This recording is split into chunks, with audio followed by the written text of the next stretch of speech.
Understanding "the ice is thin," an English phrase explained. Hello everyone, welcome to our English language learning series. Today, we're going to explore the phrase, "the ice is thin." This phrase isn't just about ice or cold weather.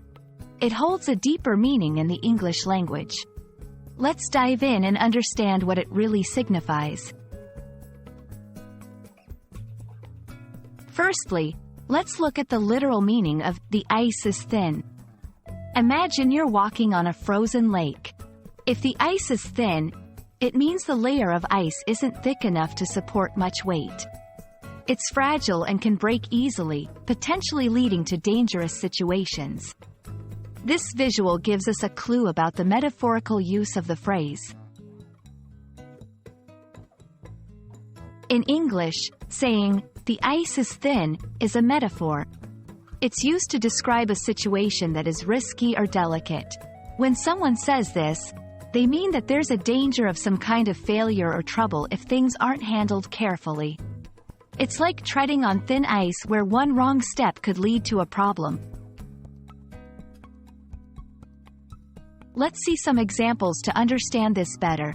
At work, be careful how you talk to the boss about this issue. The ice is thin with him right now. In relationships, they've been arguing a lot lately. I think the ice is thin in their relationship.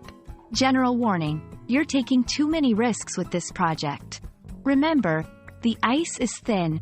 These examples show how the phrase can apply to various aspects of life, emphasizing the need for caution and careful action. When you use "the ice is thin," you're warning someone or highlighting the precarious nature of a situation. It's a way to convey that they need to proceed with caution. However, remember that it's a metaphor, so it's best used in contexts where the listener understands metaphorical language. That's all about the phrase, "the ice is thin."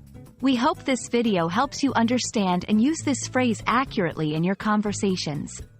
Remember, English is full of such metaphors, and understanding them can really enrich your language skills.